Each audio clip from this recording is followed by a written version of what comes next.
열왕기하 25번째 시간입니다. 오늘 말씀은 열왕기하 15장 32절부터 38절 말씀입니다.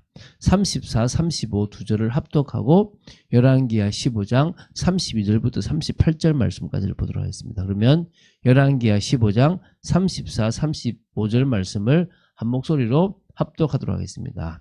요담이 그의 아버지 우시아의 모든 행위대로 여호와께서 보시기에 정직히 행하였으나 오직 산당을 제거하지 아니하였으므로 백성이 여전히 그 산당에서 제사를 드리며 분향하였더라. 요담이 여호와의 성전의 윗문을 건축하니라. 자, 오늘 열왕기하 15장을 마무리합니다. 오늘 보게 될 이 열왕기하 15장 32절부터 38절의 말씀은요, 남유다의 제11대 왕 요담의 통치와 관련된 그런 내용입니다.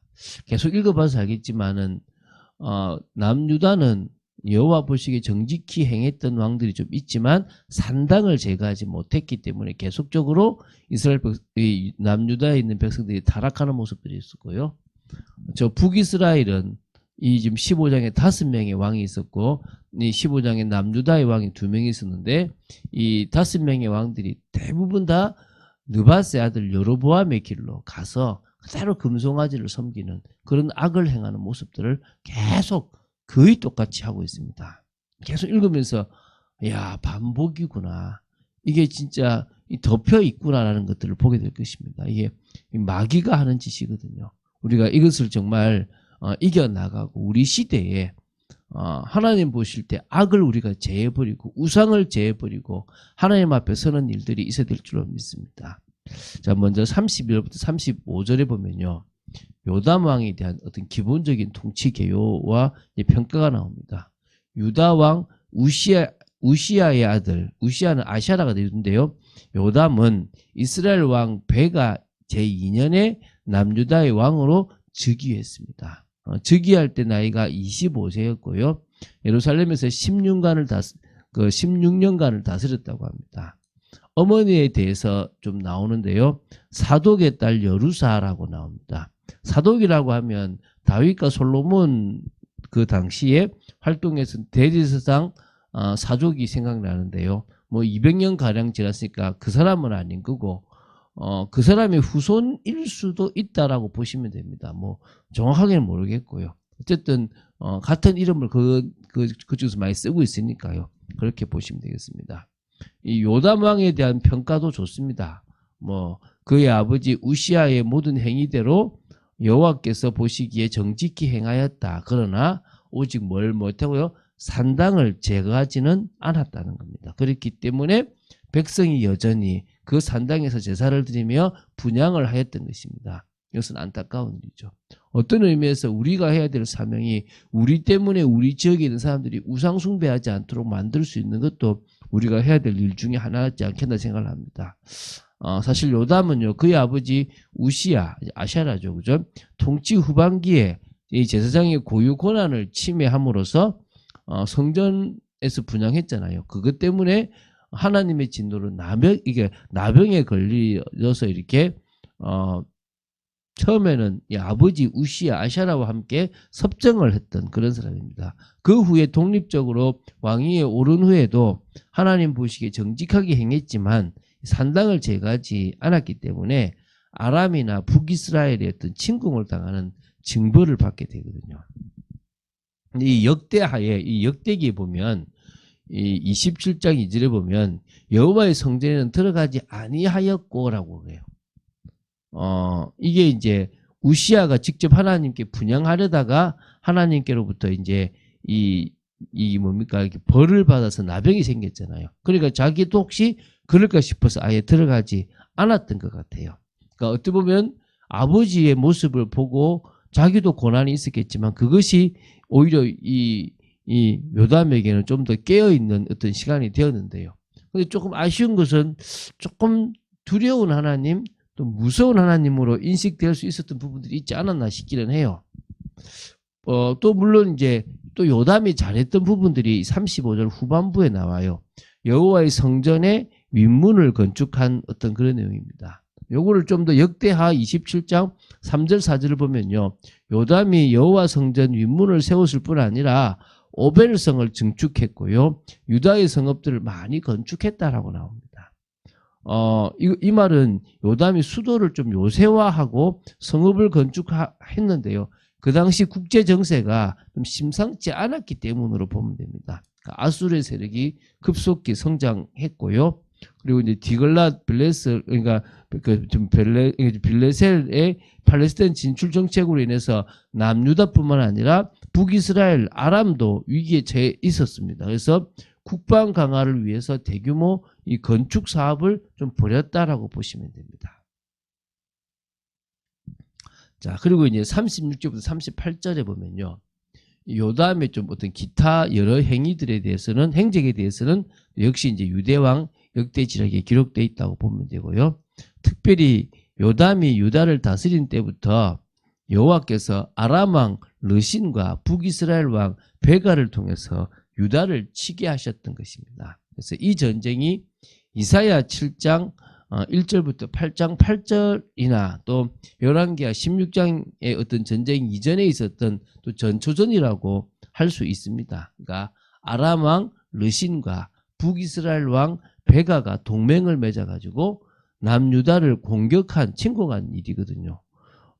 근데 이게 지금 이게 이 남유다 때도 있었고, 그러니까 다시 말하면 남유다 왕 이 요담 때도 있었고, 또 그의 아들 아하스 때도 이제 이렇게 있었는데요. 왜 그러냐 그러면 이게 아람 왕 르심과 북이스라엘이 연합해서 유다를 공격한 것은 표면적으로는 아마 이 지금 아수르가 지금 남하 정책을 지금 하니까 이게 아람과 북이스라엘이 이제 좀 저지를 하려고 하는데 그 당시에 유다도 같이 반 아수르 정책을 좀 폈으면 싶었는데 그게 이제 유다가 이제 거부를 하니까 공격을 한 거고, 그런 표면적이라고 보시면 되고요. 이 영적인 것은 뭐라 그러면, 이 요담이 산당을 제거하지 않았기 때문에 하나님께서 징계하셨다라고 봅니다.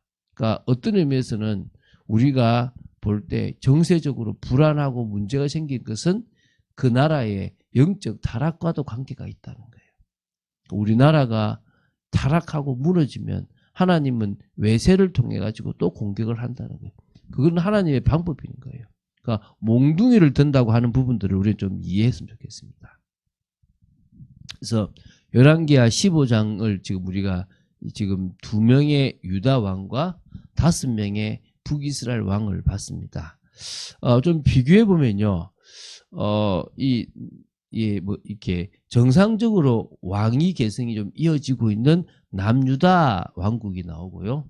계속 반역을 하고 또 암살에 의해서 왕위가 막 바뀌어가는 그런 북이스라엘 어떤 왕국의 모습을 좀 이렇게 비교할 수 있는 시간이라고 보면 됩니다. 상반되잖아요, 그죠? 근데 이 운명도 상반되느냐? 하나는 완전 좀 독립하고 하나는 멸망하느냐? 그렇지는 않습니다. 시기적인 차이일 뿐이지 결국 북이스라엘도 멸망을 하고 남유다도 결국은 멸망을 하게 되는 겁니다. 무슨 말입니까? 결국 하나님 앞에서 타락했던 것, 우상을 숭배하고 하나님을 떠났던 것, 그것은 결국은 하나님의 진노로 이어지게 되어 있는 겁니다. 왜? 하나님의 백성이니까. 물론 불신 나라들도 우상 숭배를 계속하면 그 진노가 악에 찼을 때 멸망하는 건 당연한 거고요. 하나님의 백성이 있는 나라에게도 그렇다는 거죠. 특히 북이스라엘은 계속적으로 타락이 많았습니다. 계속적으로 무너져 왔습니다. 그렇지만 하나님은 어떻게든 기회를 주시고 그 나라가 돌아오기를 바랬던 모습들, 그래서 선지자들을 계속 보내고 또 선지자들을 보내는 모습들이 있었다는 거죠. 그래도 결국은 뭡니까? 이 지금 이제 호세아, 북이스라엘 호세아 왕 때 이 북이스라엘은 결국 멸망을 하게 됩니다. 벌써 지금 그 위에 때 뭡니까? 조공도 바치게 되고 일부 북부 지역은 지금 벌써 점령돼서 포로로 끌려가는 일들이 벌어졌던 모습들이 사실은 있습니다.